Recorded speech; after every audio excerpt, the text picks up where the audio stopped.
So I just got my kit from Urotuning. It's to swap out the bushings on the transmission side. I already have one out. So this is the remnants of what was inside of the shifter cable. Obviously stock, falling apart.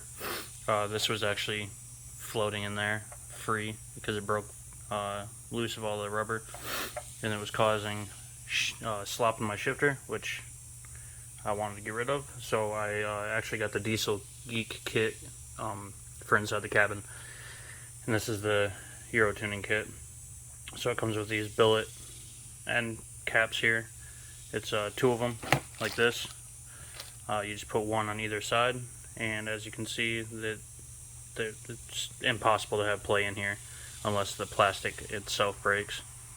But I'm going to go ahead and show you how to do this. It's fairly simple. So down here, you're going to have this little end piece here. If you twist it, you can see there's this right here. It can lift up. If you twist that around, use your pointer finger, lift up on it, and then pull out. It'll just slide off. Make sure you keep your hand on it, because otherwise it's inevitably going to end up in the engine bay. And then once that's off, you just slide this off, and then to get the end link, or the shifter end off, there's this collar here, and you're going to pull like this, and it will relieve pressure, and you just pull. There's these three fingers that hold it. And probably going to cut this in to a point way earlier in the video, but these guys, when you go to take them off, if you can see, there's that little peg and that cutaway there.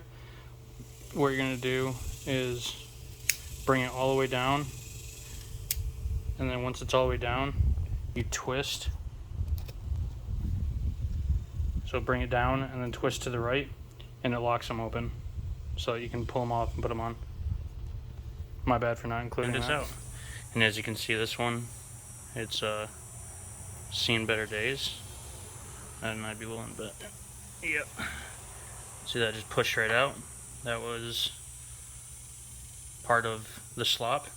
And then these older ones, you can see they just they're brittle. They just come apart.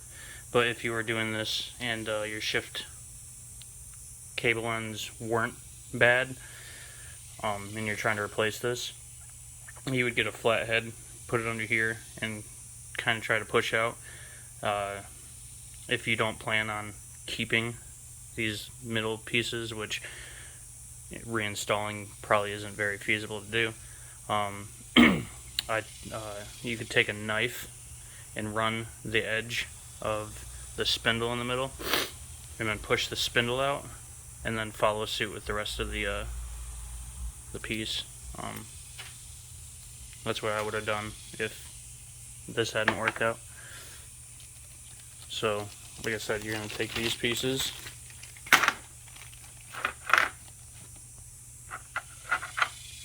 put one here, and like I said, they're perfect fit, so there's zero play in here. It's the allure of having billet bushings. And then it has copper sleeves in the middle, and I believe they're oil impregnated copper, so it helps with the so you don't have to oil them. And then you do the same thing to put them back on. Do this guy and this number, and slide them back on there. One thing I'm going to say before you do this, highly recommend that you have it's a 5mm. I got this from the Diesel Geek kit. It's a shift pin. Focus. Okay, so you're going to take this inside the cabin. For Mark 5s and all that, or Mark 4s, you're going to have the square ring, and you're just going to pull it up, lift over the shift boot, and at the bottom of the shifter, there will be just a little 5mm hole, and you're going to put the shifter into the home position, which I believe is neutral, slight left, or it might be closer to second. I can't remember, but you'll find it. You put the pin in there, put it where it needs to be, and then you're going to put that 5mm pin will slide down into a hole into the actual shift tower, and that's considered the home position, and that's where you're going to set your shifter cable ends. But right now, obviously everything's unhooked, so mine's all flippy floppy. You just gotta do these bolts, which I believe are T15. So once you have that up, put that pin in there and lock it. But I plan on doing more than just these guys. I also got the shifter relay bushings, which those go on this guy.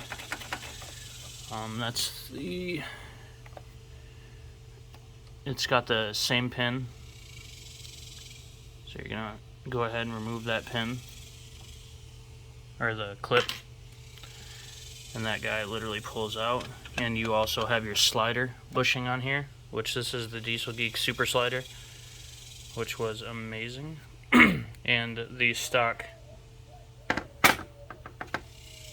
relay shifter bushings are this plastic. I know there's a few kits that sell the Delrin ones, which Delrin is really nice. It's they're a lot more resilient than the stock stuff. This wasn't really necessary. These bushings weren't exactly bad, but I mean, they're 20 years old, so I figured I might as well swap them out because I'm in the process of restoring this entire car anyway. So why go with stock? And these reinstall just as they were taken out. You put them in there,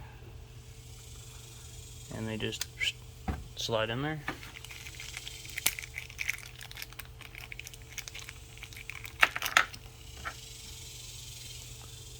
And slide in there. And then to reinstall it, it's the same as taking it out. You take it, put it in there. Probably be easier if I took this out. Sorry about the crappy camera work again. I'm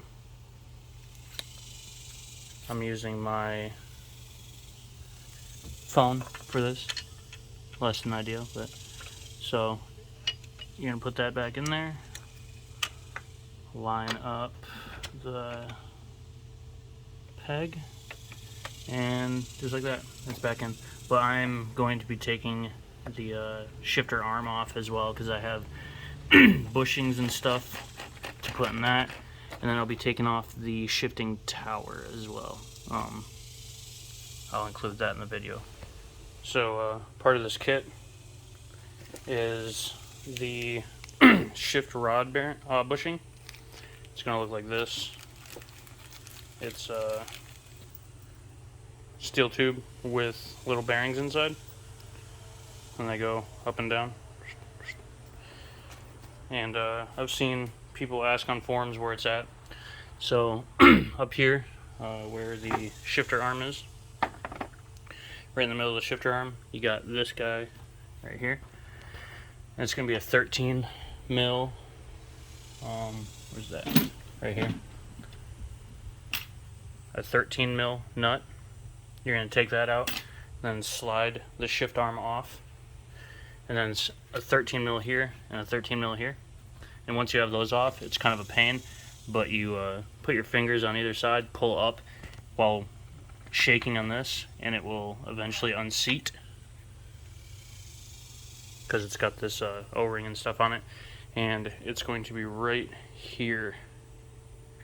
And as you can see, it slides in and out. I believe this is a newer piece on my car. I think the previous owner may have changed this out, so I'm not sure if it needs to be changed, but I have it, so I'm just going to do it.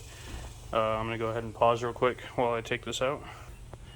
Okay, so as these things go, a little bit harder than you would think.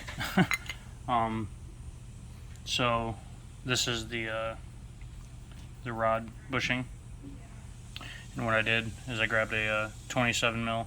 If you have a press, this is going to be a lot easier. But I had 27 mil. Put that down. Put this face down on that. And then you're going to grab a please 15 mil and put it right in here because it fits very well. Put the 15 mil in there, and it's going to be this bushing, or this O-ring will be in the bottom, and this will be over it like so inside here. And then put the 15 mil against here while it's in there, and then I just used a hammer on the end of this socket to push it out. And once you get it out, the new one's ready for install. Okay, so I have the new rod bushing in there. It should sit flush. It's not gonna focus. Should sit flush with the lip right here. And I used the same way I took it out to put it back in. Ideally, like I said, you'd have a press, and this would go smoother and a lot safer because it's gonna, when you put this in, obviously it's gonna be sticking out at first, and when you drive it in, you want it to be perfectly vertical. You don't want to try to drive it at an angle or anything because it can bend the casing, and then these won't do what they need to. But what I did is I just put it on this, what size was this? 27? I put this side down on it like that, put this on top, and then drove it in with the 15 mil socket, because the 15 mil socket fit very well. So take your time. If you have a dead blow hammer, that's probably the best to use because then it's not metal on metal contact. I'm just using what I have currently. I have a hammer there. And then once you have that in there, well, I found it a little easier if you put a little of a 10 weight. I put some 10 weight on the inside of this guy. Helps it slide in a little bit better. So also, this is the O-ring that goes over it. Again, I put 10 weight on it. I don't like to put O-rings in dry because they tend to get brittle and crack over time easier anyway. So there's a recess here, and then on here is the print for the manufacturer and everything. The print goes on top. So you're going to take that, just push that in there. Again, like I said, a lot easier if you put it in there properly. One second. Okay, so got that installed. So how this sits, there is it's like a, what's it called, chamfer, and that sits at the bottom of that chamfered edge, and then this one as well sits on the bottom of the chamfered edge. Sorry, it doesn't sit flush with the overall edge. This is my bad. So I put this in here, and then I knocked this in a little bit because this the other side of this sits inside of that recessed edge that I showed you in the O-ring. So once you have those swapped out, you're gonna just reinstall. Make sure you put the boot back on so that dust doesn't get down in here, because one of the very, very few places, I mean, you don't want dust anywhere, but especially not in your transmission. And then when you're reinstalling it, this O-ring, unfortunately I don't have a spare, so I just oiled up this O-ring, because again, I don't like putting O-rings in dry. So you're gonna just put it right back on the shaft here, line her up, and you may not be able to push it all the way down, especially if it's a new one with a new O-ring.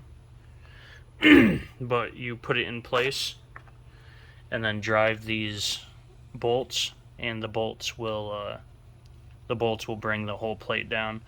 But if you find that it is hard to push, like you have a brand new one or something, then I would suggest doing these bolts in equal increments. Like on your ratchet, maybe do, depending on your ratchet, do like a couple clicks, or maybe like a half turn this bolt, half turn, go back and forth, because you don't want to lower the plate at an angle, because it can cause weird stuff, especially if you forgot to lube the O-ring. If you drive it at an angle and the O-ring's not seated in there properly, or it starts to roll, it can roll up out of its groove onto the bottom of the plate, and then not only will it not be completely seated properly down here, but the O-ring will also be out of its groove and allow contaminants down into your transmission. And like I said, not exactly what you want to do. But next step is going to be to remove this shift tower here, or the shift cable bracket.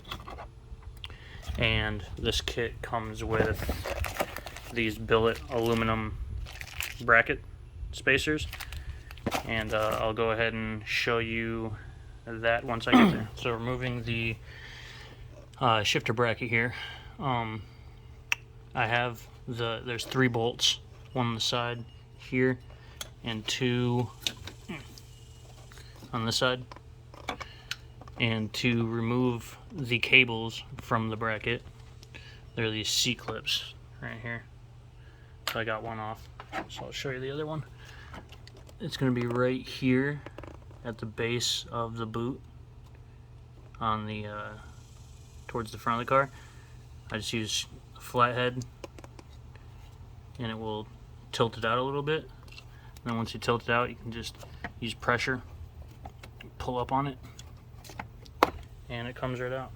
And then once you have those out, you can slide, ideally, slide this bracket off. This one's catching on the boot. Here we go. Be a shame if it focused, huh? And there we go. We have the shifter out. So you can see that the bracket, this was completely shot. So that's part of the slop. It actually introduces slop into the system. You can see that the metal bushing in there actually came out as well. So these guys, to remove them, just gonna push this bushing out like so.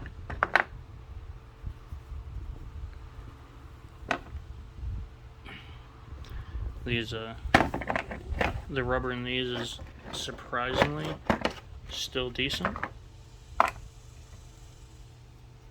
Might have been replaced at one point in time by the previous owner, but once you have those these little bushings out, you're gonna just take a flathead and push these out. And once you have those out, this kit comes with these guys, which are the billet pieces. And what you're going to do is you're going to put this through one side, and then this will go on the other side.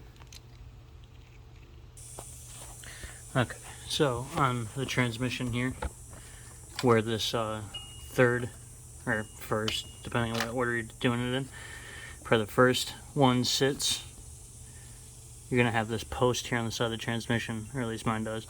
So you're going to take off this nut, which is a 13 mil. Then you're going to take the first part, which is this guy, out of the kit, put it in on that, it's not going to focus, sorry, on that guy. Then you're going to take the bracket, put it on there, and then follow it by this guy. And the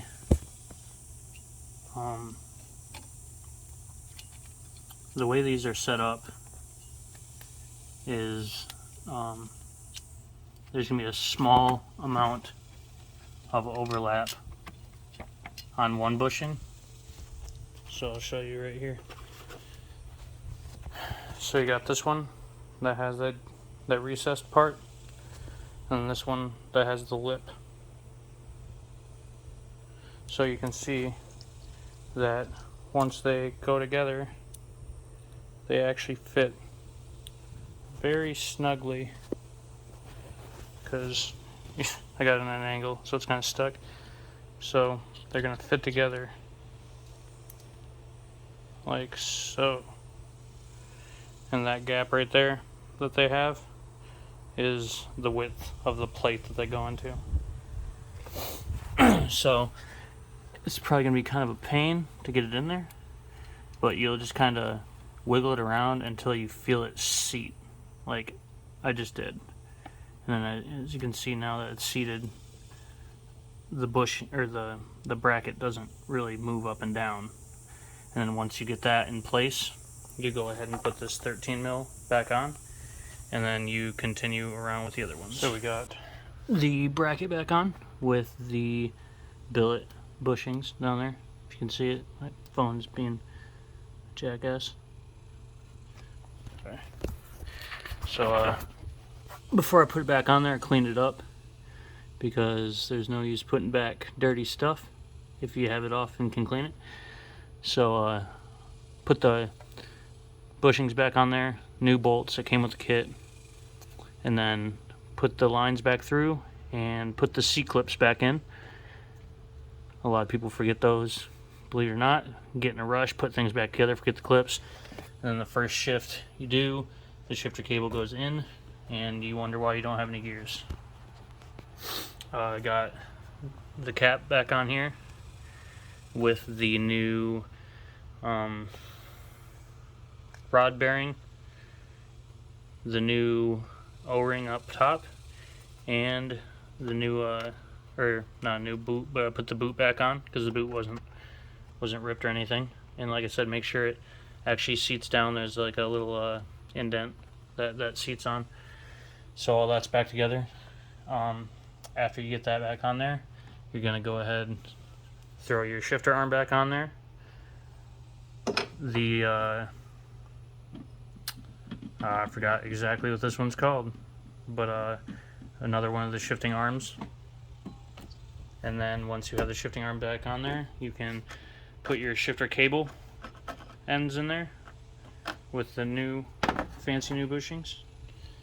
And then that should be pretty much everything. I'm going to clean this up and do a little cut, and I'll be back in a second. So removing this guy, there's going to be 8 of these screws. They are T15s, and once you get them off, you can take that guy off. It helps if you have a shift knob that you can actually screw on and off. I'm going to take this boot off, and then once you have that boot off, this is the pin I was telling you about. It's a 5 mil. So mine is of course tight like everything else is in the Santa car. And then you're going to go slight left and down, and that pin should,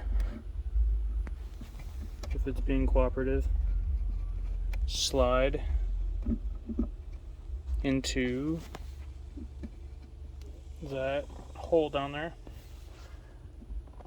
See, now it's set. That is considered the home position, and that's what you're going to make any adjustments on. So after you got that set in the home position, you're going to come around here to your shifter, and this guy, there is a way to set. Let's see if I can set my phone and use my other hand here. Okay, hopefully it doesn't fall. So to set this guy, you're going to want to be in neutral, and then you're going to go down with it. And there's a pin right here on the side on these transmissions. I believe it's 02M, 5-speed. The 6-speed has, I believe their pin is over on the side over here, and it's kind of like comes out and then goes at an angle, and you set it down. I think you twist it, and it'll twist lock it. But you don't want to do too much torquing on this, like to tighten this down with this, because I've seen these little pins shear. And just to show you where it's at, when you move it, damn it, shift her back. Son of a bitch. So when you move it back down, you can pull this pin back out when it's not being a pain in the ass.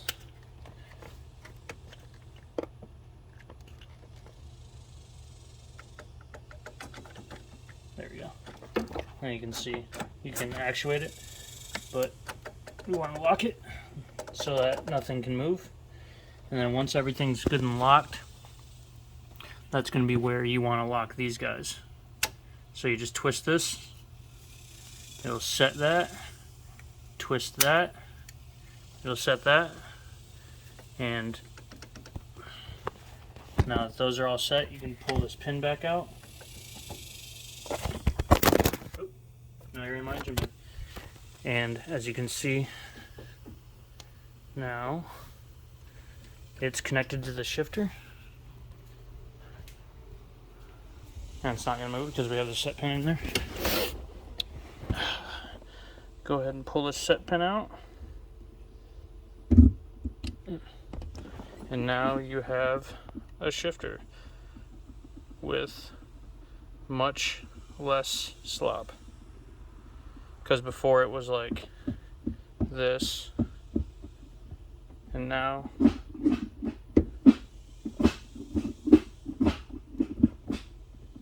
almost no play whatsoever. Especially first gear, super nice. So it makes your your shifts much more predictable.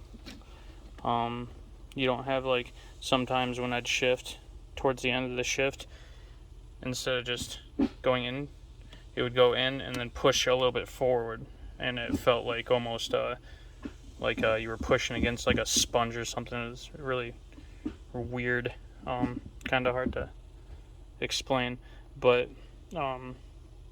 it just didn't feel super good.